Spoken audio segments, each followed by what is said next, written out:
Hello everyone, and welcome back to another flipped lesson. Today we're going to be talking about adding and subtracting integers. So before we get started, we need to work on the Review It section at the top of your notes. So if you haven't completed this section, you need to pause the video and complete it.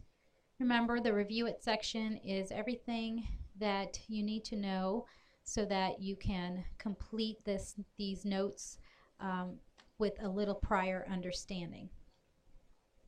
Once you've completed the Review It section, we are going to work on the Know It section. This is the information that you need to know, and we're going to start with adding integers. So we know that integers are positive and negative whole numbers and zero. Any number on the number line that's a non-fractional number, those are all integers.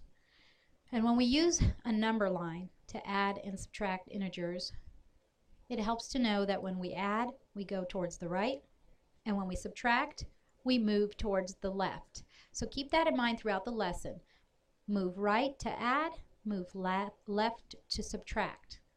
So let's start with our first example of adding integers.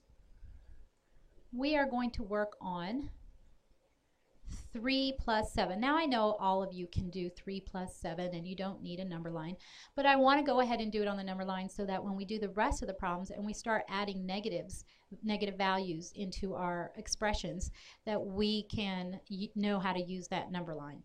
So when you use a number line for adding, you want to first look at the first integer and move that many directions from 0. We always start at 0. And since my first integer is 3, I am going to go to positive 3. I'm going to start at 0 and move to positive 3. And I'll graph a point at positive 3. Now the next part is adding 7. And when we add, we move towards the right. So from that point, I can add 7. 1, 2, 3, 4, 5, 6, 7, and stop, and we stopped at 10.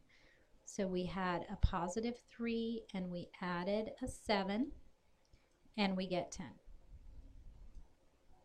Now let's try that with a negative value. So we are starting with a negative 8. So we want to move along the number line until we get to negative 8. We'll graph a point there so we know where we're at. So we went to negative 8. Now we want to move plus 4. So starting at that ending point, which is negative 8, we want to add 4. Remember, adding is moving to the right. So we'll start at that point and we will move right. Oops, that's a little too far. I need to move 4. So this is 1, 2, 3, 4. So we're going to stop right there. That's adding 4. And where did we stop? At negative 4. So negative 8 plus 4 is negative 4. Okay, let's try it with a couple more integers. We have 5. So we want to move from 0 towards positive 5, which is right here. I'll graph my point so I know where I've stopped. And then I want to add a negative number. Now this is where it gets tricky. Whenever you see negative numbers as your second integer, you're going to think opposite.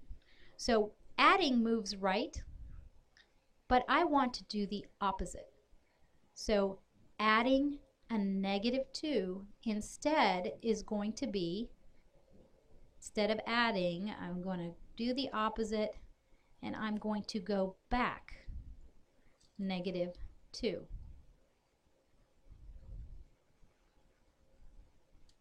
Went too far. So there's negative 2 and I ended up right there.